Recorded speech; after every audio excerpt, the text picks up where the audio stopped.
Hey everyone, thanks so much for being here today. I wanted to do something that is going to be maybe a little bit different, and it's actually kind of a twofer because I talk a good bit on my channel, or at least I have so far in the grand total of, what is it, 2-3 months that I've been on YouTube. Talk a lot about money, and I also have been talking about makeup, beauty, skincare, things like that. And this video is going to be a little bit different, and it's going to encompass several different things. It's going to encompass the beauty industrial complex, and it's also going to address being a more responsible, more conscious consumer. And specifically what I want to talk about today is what I started doing in December of 2017 and then did all the way through 2018. If you have been watching my videos, then you know that I have done several budgeting videos. You know that all throughout 2018, I was getting ready to get a budget in place. I was tracking my spending and being being much more conscious of what I was spending than in previous years. And one of the things I decided to do in December of 2017 was start keeping a list of things, mostly makeup and cosmetics, although I did have a few other things that were non-makeup on the list, and I decided to keep a list of those items that I was tempted to buy but wasn't going to buy, or at least not right away.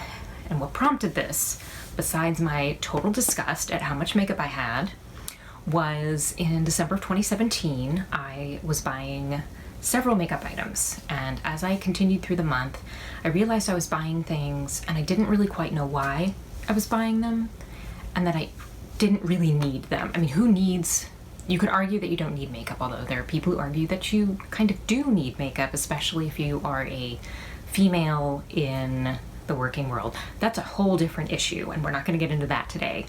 But as far as needing makeup, I certainly didn't need any makeup because I had so much makeup already, and I didn't need more. And I was buying it because it's December and it's the holiday season, and if you are in any way involved with beauty, makeup, cosmetics, anything with that world, you know that brands love to release a lot of stuff because people are buying a lot of things. They're buying gifts, they're buying things for themselves. It is crazy. It is oversaturation at this point. There are so many more makeup brands and makeup products out there than when I was growing up. It's insane. But especially that last part of the year, it's crazy. And so I was succumbing to some of that, and I put the brakes on and realized I needed to stop for at least a while. And I thought, I need to start a list of the things that I'm tempted to buy and just start keeping a running list of that. And that's a pretty common thing that you'll hear from people who are talking about combating consumerist behavior or overbuying, talking about eating. I mean, you can equate a lot of this to eating, and people who are struggling with health issues and need to keep track of what they're eating or need to address why they're eating certain things that don't make them feel good or don't enhance their health, whatever. This whole idea of writing things down and being very conscious of it, not buying things unconsciously, just whipping out the credit or debit card and buying stuff, putting the brakes on, taking a cooling off period. A lot of people will recommend taking 24 hours to wait on a purchase instead of putting it on a credit card. It's why people recommend doing crazy things like putting your credit card in some water and freezing it into a block of ice, because you have to wait. So that's what this list did for me, was it caused me to really stop and consider what it was that I was wanting to buy, and then starting to address why, because this is not about the stuff. Stuff is just stuff. It has no meaning until we apply the meaning to it. I mean, these are just eyeshadow palettes and highlighter palettes and blushes and some lip stuff and things like that. It's just stuff. It doesn't have meaning until I apply the meaning to it. And the meaning that I started to apply to all of these things when I started looking at them was, this is not something that I need. And what I'm doing here is I'm trying to fill a hole that can't be filled with stuff. Let me go back a little bit. So I think I have mentioned this in other videos, but you may not have heard it if you haven't watched some of my other videos. I was an aspiring actress for quite a few years, and for several years I lived in Atlanta. And I happened to be in Atlanta right before the economic downturn and then all through that.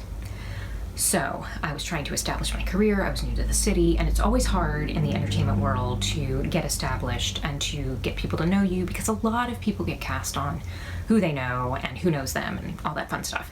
So it's always a challenge. I mean, for a lot of people, it tends to be a challenge. Maybe there are some people who don't have as much of one, but we're not talking about them. We're talking about me. So I was in kind of an awkward place as far as my age goes. Atlanta's a very urban market. I'm definitely not that urban, not that that's all they cast out of there, but anyways. So the economic downturn happens. I had gotten a few things. I had actually booked a commercial, and then 2008 and 2009 happened, and a lot of productions were either shutting down, they were slowing down. There wasn't as much work.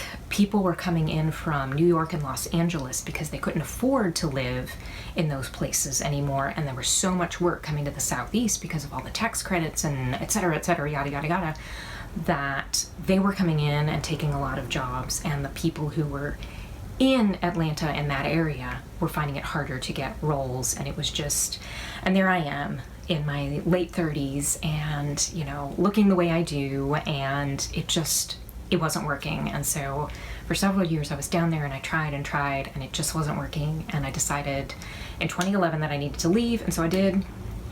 And so my initial attitude about it was I never wanted to act again. I wanted to get totally out of the business entirely. I was tired of it. I was burned out. I was over it and wasn't going to do it anymore.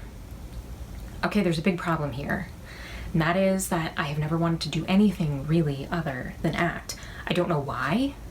There's nobody in my immediate family, or even in my extended family, who is an actor or involved in theater or the arts or anything. I mean, I don't know where that came from. I don't know what sort of misfire happened in my brain that caused that to happen, but there you go. So I really have always, for as long as I can remember, I've wanted to be an actor. I've wanted to do that. I wanted to be involved in that world. And I was leaving that behind, and I wasn't going to do it anymore. So of course what happened was it left a hole in my life. And I think what happened, I'm pretty sure what happened, is when I discovered YouTube, like really intensively discovered YouTube, not as just a place to watch clips of The Evil Dead or music videos, that people were putting their own videos up, and a lot of it was beauty related, and that's what I found. I found beauty videos, and I found all of that stuff, and of course people are talking about things and talking about products, and it was wonderful. And so I started buying things because I wanted to fill that hole in my life. Looking back on it, that's what I realized I was probably doing. Like 99% sure that's what was happening. And there's a newsflash for you. You can't fill a psychological or an emotional hole in your life with stuff. It doesn't work. And so that's what I was confronting in late 2017 and then through 2018 was, why was I doing all of this? And so looking at this list right now, it's really amazing. I'm gonna go through a few of the items just so you get a sense of what I was putting on here and how ridiculous it is. I have a bunch of eyeshadow palettes. As an example, the Urban Decay, the Urban Decay Born to Run eyeshadow palette, which is now on sale, but at that time it was $49. I don't need any more eyeshadow. I think I may have mentioned this, but if you haven't heard it before, I have so much eyeshadow, it's ridiculous.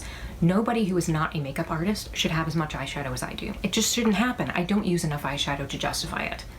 If I was putting on eyeshadow every single night, you know, because I'm going out or something like that, maybe I could justify it, but I'm not. I'm an old woman, so I'm not wearing a lot of makeup, so I don't need to buy a bunch of eyeshadow. In fact, I've gone through and have culled my collection and have given stuff away and have more than I'm going to be giving away, so I have too much. So I didn't need that. I didn't need more highlighter. I have multiple highlighters on here. The Urban Decay Afterglow palette, the Essence Pure Nude highlighter. What else? Oh, the Wet n Wild highlighter palette. And yeah, that one's cheap, but I don't need any more highlighter. I mean, what am I thinking? Putting all that on there. So there are eyeshadow palettes. There's the Too Faced Just Peachy Matte palette. It's a lovely palette, and there were people who were raving about it, but I don't need that. I have so many matte shadows, it's ridiculous. I have every kind of shadow you can pretty much ever not want or need if you can justify needing eyeshadow. I didn't need all this stuff. So I'm looking at this now, and what I think I'm going to do is type it up and put it in the description box. just in case you're interested. I'm not going to go through every single one. We don't need to get that deep. We've already been philosophical enough, or I have been philosophical enough talking to my phone. And so I'm going to put it down there just if you're interested, you know, just in case. But this is so interesting, and I would encourage any of you who are struggling with anything like this, whether it's a buying behavior or an eating behavior, anything like that, stop and think about how your brain is figuring into it. Because a lot of times we try to address behavior by doing something like, there's a big deal now in this beauty community about low buys and no buys. There are people who have kind of blown up over the no buy thing, and there are several people that you can watch, and I'll put a few people down below who are doing no buys or who have done them or something like that if you're interested in checking that out. And I don't think that's a bad thing to say I'm not going to buy for whether it's a month or a week or a whole year or whatever. I'm doing a cosmetic no buy because I don't need to be buying anything. And by not buying it, I actually am sort of dulling that reaction that I have when I see something. I still see things that are tempting, that look really beautiful, but I'm not as tempted to buy because I've been putting that brake on, and I'm sort of dulling that sensation, that high, that dopamine hit that you get when you buy something or whatever, when you do the behavior that makes you feel good. But that doesn't last. So a lot of things about low buys, no buys, stuff like that, and that's not a bad thing. The problem is if you don't address the underlying stuff, the underlying crap that's going on in your life, the no buy or the low buy or going on a diet, whatever it is. Like, look at people who go on diets and they lose weight or they improve their health numbers, they lose inches, whatever it is, and then they stop going on the diet. And what do so many people do? They gain the weight back. Their numbers go back up. You know, they gain those measurements back, and sometimes even more. Why? Because they haven't addressed the underlying stuff, the brain stuff that is going on, and that is what I've been working on and still am working on. I'll probably never stop working on it, working on the brain stuff. Realizing that it's not the stuff, it's not this stuff that's the problem. It's my brain. It's stuff in my brain. It's behavior that is reinforcing things in my brain that are not necessary or that are not helping me, that are actually in some ways harming me by affecting my budget. You know, this money, I added up everything. Just if you're curious, the total of all the items on this list is $916.80. Now, would I have bought every single item on here? Probably not. But even if I had only bought a portion of these items, we're talking probably several $100s. Just the makeup only. Just the makeup only is $789.45, almost $800 just in makeup. And even if I had only bought some of those things, I didn't need that. I didn't need to be spending that money. I didn't need to be bringing these things into my life and then trying to find a place to put them. And then maybe sometime in the future, doing what they call declutter them, get rid of them, give them away, throw them away. I don't need to be doing that. So I guess what I'm saying is, if you're still here with me, if you were struggling with some of this, just understand that you're not alone. Sometimes you can feel very isolated when you're dealing with this type of stuff, when you're dealing with whether it's depression. I think I've been dealing with depression probably for well over about a decade or more. Unfortunately, depression does run in my family, and so it's likely that that is figuring into this. But when we're in these states, when we're going through stuff, when we've lost something that was very meaningful to us, or we've had to walk away from something that we wanted, whether it's a relationship or a job or a certain lifestyle or whatever, it can feel very isolating, and sometimes we feel like we're the only one who's dealing with it. You're not the only one that's dealing with it. There are a lot of us out there that are dealing with these issues, that are dealing with the loneliness, the just, like I said, the crap, whatever that crap is to you that you're dealing with, that you're suffering through, that is causing you to do things like buy excessively or eat excessively or whatever it is. There are other people out there dealing with that, and it can be really comforting to know that other people are also going through that, and also know that people are addressing it in ways that are helping their lives. I have been able to make some pretty good changes to my life. I've been able to save more. If you watch my budget videos, you know that I have been saving more. I have been able to put money aside for things so that I can, if I want to buy a little something here and there, if I wanted to buy some pens, I can, because I've put the money aside. I'm not taking it from somewhere else. I am not just making these impulse buys that I have to sort of figure out where that money's going to come from. I've planned for it, and it makes it okay, and I've been able to do a lot of improvements in my life to the point where now I can actually come back around to the acting and the entertainment world, or however that is going to work out for me. I can actually start to think that maybe I can give that another go, because honestly, it hasn't gone away. The love of it hasn't gone away, and I don't want to leave that hole in my life there forever. I want to see if I can fill it again. So this kind of exercise has been huge. So it wasn't so much about the makeup and stuff. I was originally thinking about maybe reading off the list, but I don't think I need to do that. Like I said, I'll put it down in the description box just if you're curious to see what it is. A lot of these items are still available, you know, whatever.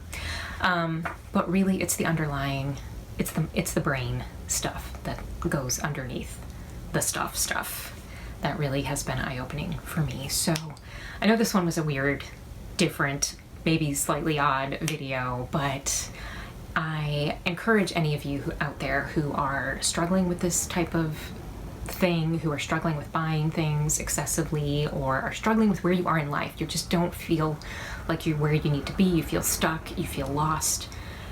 Just know that you're not alone. Feel free to leave any comments down below and we can share with each other, because like I said, you're not alone. There are other people dealing with it, and it's so nice to know that there are other people dealing with it. It's really kind of comforting to know that there's somebody else out there who has these issues too. And I'm an older woman. A lot of people think that maybe it's only younger people dealing with this. It's not. There are plenty of people in my age range and above who are dealing with these things too, who are really struggling with where do they fit into this world and what's going on, and why, you know, why do I feel like I'm not where I need to be? Why do I feel stuck? Why do I feel like I'm not moving forward? And when you start to address that stuff, that brain stuff that keeps you stuck, it's really magical. Okay, so like I say in every video, at least when I remember to say it, please like if this has been at all helpful. Please share with somebody if you think that they can benefit from this information, from just sharing. Feel free to share anything you want in the comments. Feel free to share your own struggles, or give any advice. If you have been dealing with this and you have found something that works, let us know, because I'm always looking for new information, because I know this is a process. I have not reached the end. I've not reached nirvana. I've not reached the apex. I'm still learning. So please do that. Please like, please share, please subscribe if this kind of content sounds good to you, or, you know, whatever. Please just use this in whatever way is helpful to you, you know, and I thank you so much for being here and for listening, and I hope you have a great day, and please come back again.